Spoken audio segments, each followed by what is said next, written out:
there a pre-decided notion that you want to get into commerce only, chartered accountant was something you were looking up to? Well-known leaders who come to speak and the knowledge that they share and about AI and blockchain, that's how I got to know.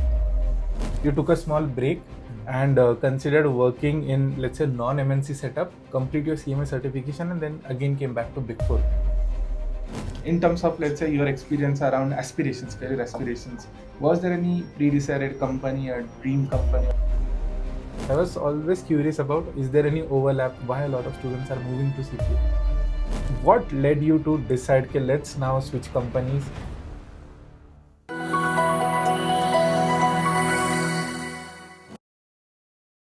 So in today's episode of US CMA Success Stories, we are hosting a special podcast. See, usually candidates come up to me and say that, sir, I'm dropping out of CA. Will I be able to build a good or equally good career in the same stream within finance sector? What if I tell you, not just equally good, you can also build even a better career, and that too without CA by opting for international certifications.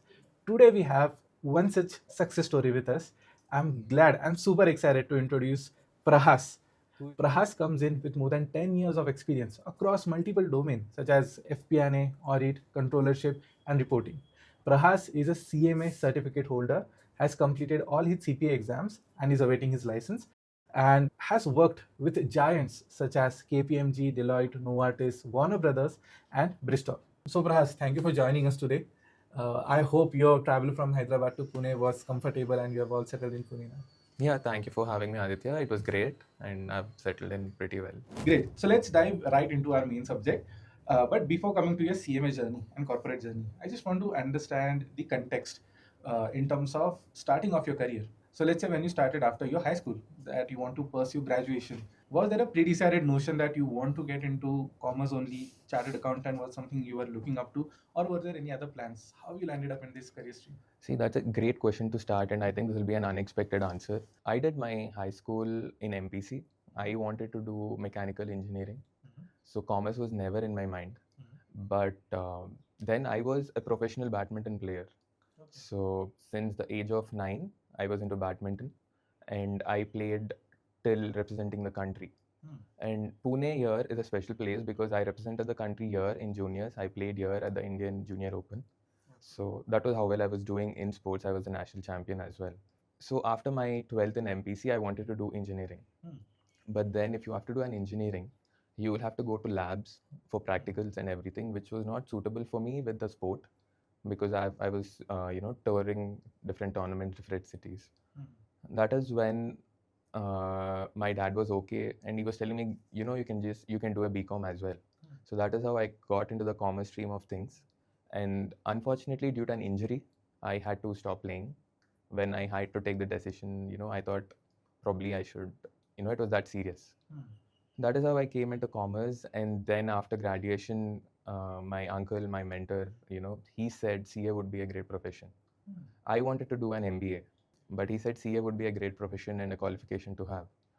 That is how the CA journey started. And there was a direct entry scheme which got introduced. And that is how I enrolled myself into CA. So I never dreamt of becoming a chartered accountant, never dreamt of being in commerce, and also where I am now. So Okay. Oh, that's quite interesting. So again, a less known fact about me as well. I had started off my career in badminton as well, but I was at an inter-school level only, nice. and somehow I just kept on touring my shoulder muscle. That's what happened to me. I dislocated my shoulder twice. Oh. So And after, I mean, the same thing happened twice. My parents told me that this is enough. Switch into some other sport. But okay, interesting. That's quite interesting. So coming to next step, let's say you decide to get into CA. In terms of, let's say, your experience around aspirations, career aspirations, was there any pre-decided company or dream company or any dream role that you were targeting? How was your overall preparation? And coming to your inter story, because I can see that you have completed Seattle Inter. So what led you to that change in mindset that I want to now shift away from CA? Because a lot of times students reach out to me and they say, sir, so some students straight up say, sir, I'm dropping out, but some students say, sir, I'm taking a break because CA is the main character of their life, no matter what they want to complete CA. So maybe an advice for them as well, that under what circumstances or what decision parameters you took the call that, okay, I want to move ahead from CA. So CA started, as I said, when my uncle, my mentor, who said, this will be a great profession. And I started settling slowly into it because I was totally into sports. It took time for me to settle into it. And with the direct entry scheme, you could do work first and then write your exams. I got into KPMG through a reference that my uncle knew. Otherwise, even till today, I think references work for articles a lot, especially in Big Fours. So that is how I got into KPMG. And it was a different experience, a lot of work and a lot of learning.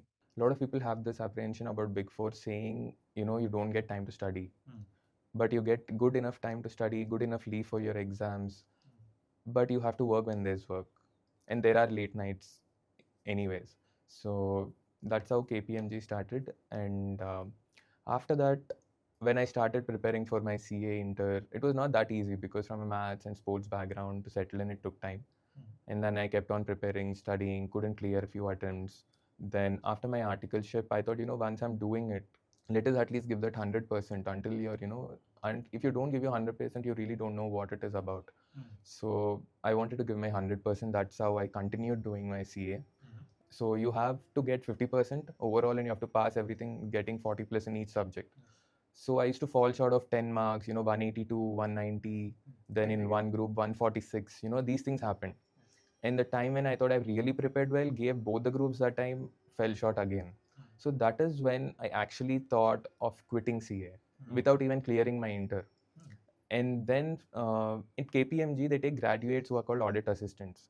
So I had a friend who took up CMA. That's why I got to know about CMA US. So I thought, it has two parts. I've studied for CA inter, and when I saw the syllabus, I thought I could do it as well, like, direct transition from CA. So that is how I took up CMA. So I quit CA and then took up CMA. I had registered for two parts of the CA exam as well in November, and I could write CMA maybe in Jan of next year. So I registered for two parts. I didn't try the first part. Just because I was confident about second part, I thought, let's give it a try. And to my surprise, I actually cleared. I only studied for like a week for the second part. I cleared the second part of Enter. I was shocked. I didn't expect that to happen. And then I had given my CMA part 1 also. So my CMA part 1 and CA Inter, I cleared at the same time. And then I gave the second group because I cleared the. So CA, once you clear something, you'll get more confident. I can do it. I can finish it. So that is how I again fell back into the CA course. Did my second part of the first part of CA Inter. I cleared it then. So CA Inter was done. So I was super excited. Okay, now final is a new subjects, new books I can do. So that is how I got into CA final. But then I knew CMA part 1 I finished. So I thought getting a qualification would really help. So I studied. I actually gave time to CA final again. And gave, I think, 2 times, but I couldn't clear. Then I came back to CMA part 2. I finished my qualification. So sounds good. Yeah. So all well that enjoy. Yeah. Coming to now next chapter, which is quite exciting. So as per my study of your overall journey from KPMG, I think that you have landed in Deloitte. Yeah. So how did the transition happen and what was your role? Like, I'm interested in knowing all about your Deloitte. So Deloitte, firstly, I landed in a role in audit. The services that happen from here, you do audit and help the US audit teams who sit in the US. I was in US office in Hyderabad. Yeah, USI offices. So I got this opportunity because I cleared CA Inter. So they told me if I want to come there and work in the year-end period where they take CA Inters. So I said, okay, fine. Deloitte is a big brand. It is doing well. So that is how I got into Deloitte. So I was into audit first, even in Deloitte, in the healthcare sector. After that, CMA I did. I got my certificate and everything. So I thought FP&A would be a great option to get into after doing a CMA. So that CMA really helped me get into an FP&A profile in Deloitte.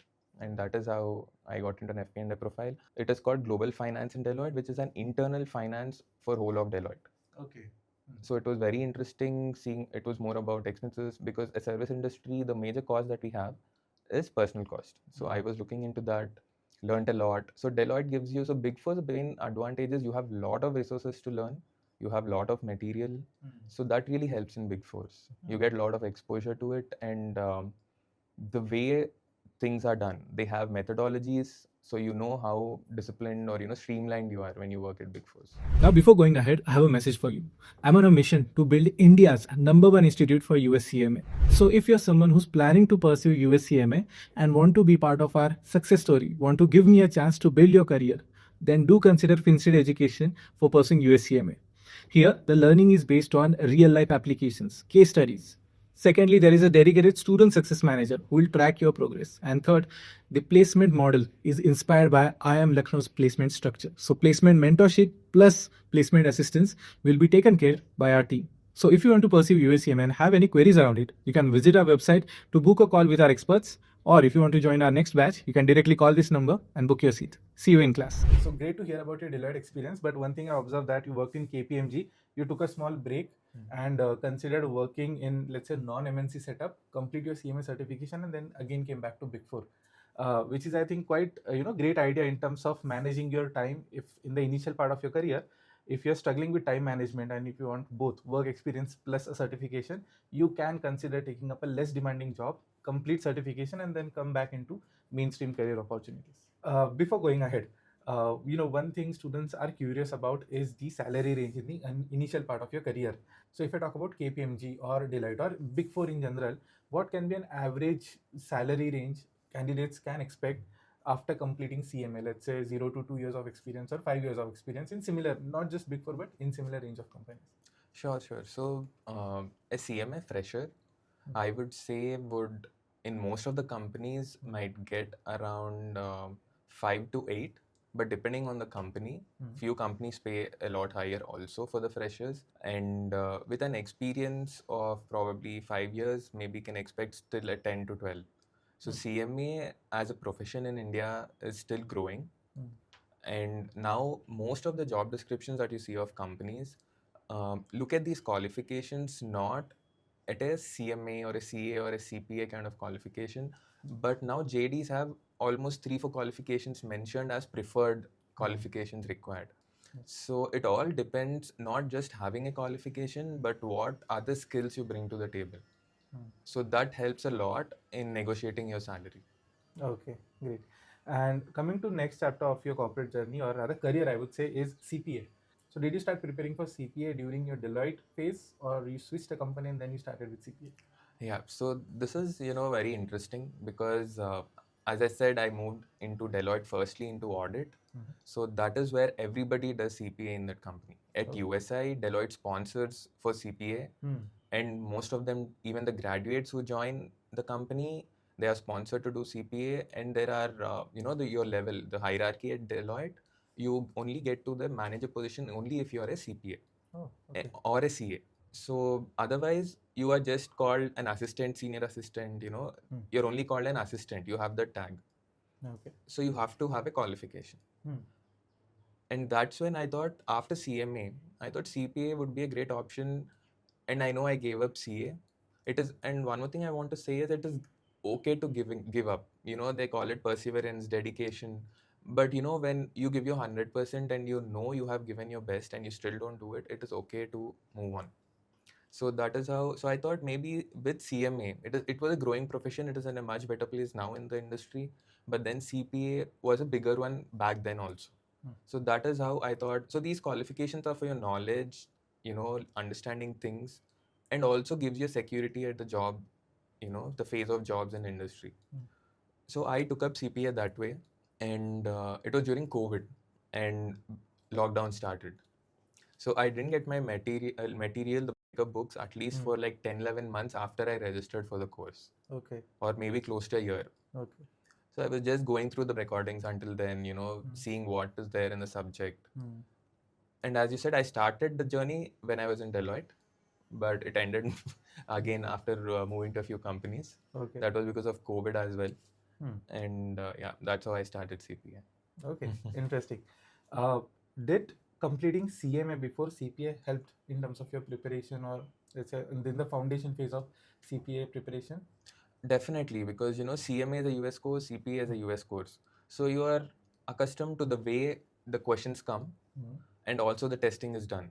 The system, you have to write it in the same Prometric center. So CMA gives us that edge, and you have a prior experience of how the system or examination happens.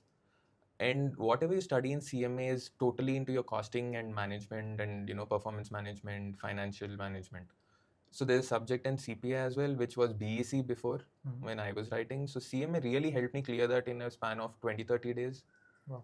So CMA is more extensive in that subject of BEC. BAC had a mix of everything, but at a very brief level. You still have to understand the concept. So understanding that concept quickly for a CPA, CMA was the backbone. Okay. So the extensive knowledge of that CMA two parts, it made me, it was like a cakewalk to write a BAC exam. Okay. And also with basics of financial reporting that you learn, financial statements and the standards that you learn in CMA also helps you in the other subjects of CPA. So Okay. CMA definitely, helped me, do CPA better. Okay. So this question was my own personal reference because a lot of candidates tell me that now I'm started in a CPA after CMA. So and I haven't done CPA. So I was always curious about is there any overlap? Why a lot of students are moving to CPA? So I think this could be one of the potential reasons that the foundation is already there. Okay, coming to next interesting part, that is your movement ahead of Deloitte. So what led you to decide, okay, let's now switch companies, on what parameters? And I know this could be a bit subjective for someone, it could be salary, roles, growth prospect, but what was yours? So at Deloitte, when I say global finance, it was a finance team for Deloitte. So it was a cost center for the company. So any industry you go to, any companies you go to, a cost center is somewhere where companies they have the ability to control the cost. If you're a revenue center, like in Big Four, it's basically audit, consulting, advisory, or tax. So that is where the revenue comes from with their services. So there you get paid very well. And I think my move, one was salary, honestly. And the other was looking at things from an industry point of view.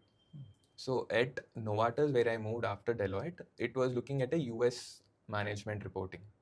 So I had more exposure how an industry works. And being in pharma, I was an audit of pharma company, so I had a fair idea. And then that helped me at Novartis as well. So that was my greatest thing to move from Deloitte to Novartis. So Novartis, interestingly, one of my seniors from IIM Lucknow was working there in the growth team. And that time I got to know about this company. It's a pharma giant. They have a big market share and they are growing. Yeah. But when I saw your experience overlap with it, I mean, that's somewhat the extent of to which a CMA can go and work, contribute, that is displayed. Great. So again, I want to understand your role at Novartis, but I think it overlaps with the management reporting that you said. Okay, which brings me to the most interesting part of this podcast, Warner Brothers. Coming to Warner Brothers, what again then move led to Warner Brothers and how you landed into Warner Brothers? Were there any inside benefits of working in Warner Brothers? Did you have insights about the DC movies coming out? Were there any tickets given out to the employees or something like that? So yeah, Warner Brothers was the GCC that just came up.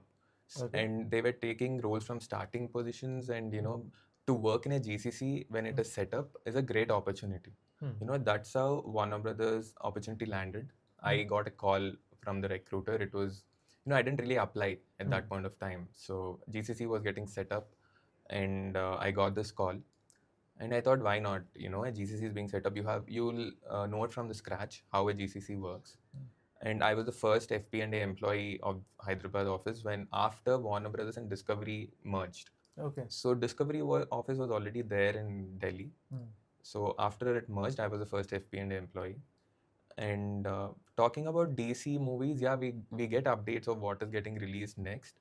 And we got a screening for the movie The Flash. The Flash. Oh, I was asking that question on a lighter note, just checking. But you actually got a screening. Yeah, we got a screening, and yeah, they still happen. Okay. Yes. So, so one thing you mentioned around GCC. So maybe for viewers who don't know, so GCC stands for Global Capability Centers. I think an expert would be able to explain it in much better way. But I'll give you an interesting insight about the Indian market because I have to closely track, placement opportunities for our candidates. Yeah. And one thing surprisingly, even though Bangalore is currently number one when it comes to number of GCCs or roles available in the GCCs, if I talk about year-on-year growth, right now Hyderabad is number one in terms of growth within India. So and in the recent times, in last 2 years, when it comes to majority of the openings for CMAs, Hyderabad is topping all charts in terms of opportunities we are sharing, referrals we are getting, and even students who are onboarding us. So that's a stat that might interest you.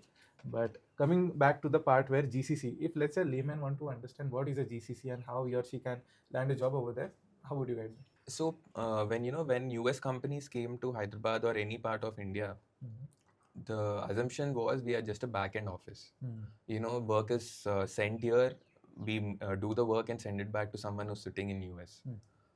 But now they have changed that back-end office to a GCC. Hmm. They have said global capability centers because even in India, we have the talent, you know, that kind of knowledge where work actually can be performed from here. Hmm. And after COVID, it's become even more easy because people know you can work from anywhere. And that is how GCCs, I think, kind of increased in number. Hmm. And because of the capabilities we have, that's how GCCs came up. And I Okay. think that is the reason there are a lot of opportunities now. Hmm. And it's a great thing to work at GCCs. Okay, great. Now I'll just sideline from your corporate journey because I'm getting one question that I think our viewers would be very much interested in. So let's say someone who completes CMA gets decent early experience of 2-3 years and now is targeting big firms, large firms like Warner Brothers, Novartis, or Bristol for that matters. Then how he or she should prepare in terms of going beyond CMA? Are there any technical certifications, tools he or she should learn?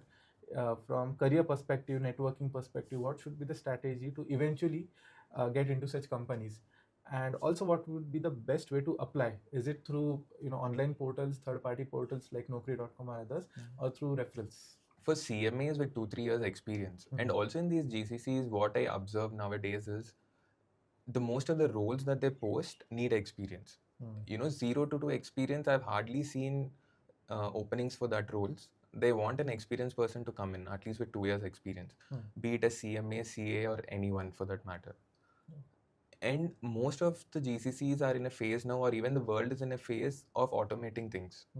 So if you have a qualification and expertise, or you have learned technical skills that are like Power BI or advanced Excel. Now advanced Excel also has moved to, now they're asking about Power Pivot, Power BI. Everything is more advanced. So those are the skills I think we have to learn, including me. So every one of us have to be learning technology. And now even the finance roles that we have are no more just people with finance qualifications. It is more about people who are having technical skills, the IT skills to automate things, make things faster. That is where the roles are moving into. So CMA, what I have observed is financial qualifications are not just enough. You have to learn technology. And the next part about applying to these roles, is it through a job portal or referral? I would say referral would really work. And that's what I have referred a lot of people, and few people got in. So referrals really work, and applying directly in the career site also works. Yes. So to get a referral, I think you need networking. So networking, and then that ways path towards your referral in the company. So networking, if you have the opportunity, like our CMA conducts a lot of, IMA conducts a lot of in-person events of all chapters or webinars. So these are the ways you can network, and then you can ask for a referral. That brings me to one of the FAQs, I would say, around IMA chapters in India. I also understand that you lead currently IMA Hyderabad chapter as vice president. So around this segment of your career, where volunteering also steps in, the networking opportunities step in, would you like to share your experience of working with Hyderabad chapters, what it offers, and if someone wants to join chapter as a leader or as a volunteer, how he or she can do it? This is the best part, I would say, of my journey, the professional journey that I'm in. This gives a lot of satisfaction, volunteering for an IMA chapter in Hyderabad. You get to meet a lot of people, a lot of students who are aspiring to be a CMA. And it helps you also grow professionally, because you get opportunities to conduct events, speak at the events, grow your confidence in your speaking. And it played a huge part in mine, because that is how you network. You start learning to network if you have not done that before, because you meet people, you know about their journeys. So that really helps in your own professional journey as well. There are a lot of takeaways that you get in each event. There are well-known leaders who come to speak, and the knowledge that they share, and about AI and blockchain, that's how I got to know. Otherwise, with working with the companies, you are just working, what you have to work for. But in these events, you know the other things as well. You know, that is how I got to know about AI, blockchain, RPA, and all this stuff. So, and anybody who wants to volunteer for these chapters, I think you have to go ahead and, you know, apply. I think every year, maybe in Feb or Jan, you get an email. Whoever have registered as students also get an email if they want to volunteer. So they'll have to apply through that link. And then the US board, they shortlist the resumes and send it to the chapter board. And there are cases where few people, you know, they're really interested, now can also approach the board, and we can take permission if we could include them in the board as well. Oh, okay, that is something new. Yeah. Because I was in this ecosystem back in 2018 till 21. I co-founded the Pune chapter, left it as a president. But now when I look back, and now if I compare my tenure or my level of operations versus current operations, I can see a huge difference. I can see much larger teams, a regional council now who's leading the volunteering movement in India. So yes, happy to see a lot of interesting changes. And here now, you know, this year it's been great from last year because there is a collaboration between chapters as well. So you're not just working for the Hyderabad chapter, but you collaborate with other chapters and do an event together. So you get to meet people of other states, other cities, and do work together for an event. So that is great. Amazing. Okay. Now coming to the last phase, but I think one of the most important phases in this podcast, your CMA journey. Any challenges that you faced when it comes to preparing for CMA? What was your study strategy, study plan, duration taken up, and any advice that you would like to share with our CMA aspirants? So CMA exams or these US exams, I feel is you need a lot of practice of the MCQs because time management is also important, and it's a right answer or a wrong answer. You get scored based on just selecting an option, and it's not like you get graded marks. So you have to be very thorough with the concept, and to get that, first thing is go through the material. If you still don't understand, I think now you also have these LMS systems of institutes where Indians teach the concepts. You can prefer for that. Practice a lot of mock exams that you have available. So these are the three things. And how my journey has been is coming from a CA inter that really helped me self-learn CMA. But I still saw Becker videos. That is the only thing I relied upon, which was extensive, and the material and questions that they have is more than enough. And then for part one, I think, other than Becker, I also studied from Hock because Hock material was available online as well.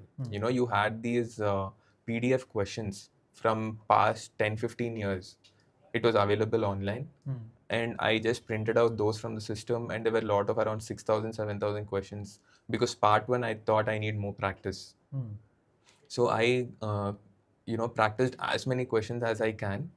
And sorry to interrupt, but one controversial question. So given that you have used two materials, which one was a better fit for you? Hock was a better fit or Becker? So CMA and CPA, I followed Becker. Okay. So, and I think Hock was the trainer for CMA even in Becker at that time. Oh, okay. For CMA, it was Hock who trained. The videos that I had were of Hock, Brian Hock, who was the instructor. Okay. So he was the one who was teaching CMA even in the Becker software. Okay, I wasn't aware. So that was one thing. And for practice, as I said, for part one, I wanted to have more questions practiced. And that is when online I could find Hock, and those really helped because they had multiple questions, like 6,000, 7,000 questions of CMA part one. Okay. So that really helped. Amazing, great. And on an ending note, any advice for someone who has completed CMA and is just starting off their career? So, see, CMA, you do it because you want to do it and learn stuff and getting a qualification. And I know everybody does a qualification to get a job. To get a job after CMA, don't keep in mind that you learn so much. If I finish a qualification, I want to get this number. First, go try, connecting with people at these CMA events, and also understand how the job industry is now for a CMA. It is a bit difficult right now, but it is growing. So one thing is to be patient and have some technical skills, as I said, get in some AI, IT kind of skills. I'm definitely sure you'll be getting a good job with those skills. And CMA, you have I would say FP&A would be a great profile for a CMA to start off with. start applying for those roles and you'll get there. Okay. Just to echo the same feedback now, one thing that we have done at FinStreet is we teach both parts, but once either part 1 or part 2 is completed, we have a break of 45 to 50 days for result to show up. So now we have curated in-house free courses around Excel, Advanced Excel, Tableau, PowerBI, and RPA, Ultrix, Oh, to make sure that the CV is job ready. So anyone who completes can now then after that break of 45 days start with the next part, and then the placement assistant kicks in. And again, we rely on support from the ecosystem, the IM ecosystem, and leaders like you for even our students as well. So as a conclusionary note, thank you for being with us today, sharing your insights, and an additional note for the viewers. See, this podcast was mainly around success story of a CMA, but we are also having one more event today evening around the technical aspect of working as a CMA professional. So within FP&A, within audit reporting, what kind of, let's say, domain expertise is required, what kind of work is done, what kind of delivery is given. So for that, I'll share a link over here. You can click on this and watch one more podcast around the technical aspect of a CMA's work profile. Thank you for watching this. If you're new to the channel, do subscribe. I'll see you in the next one. Cheers.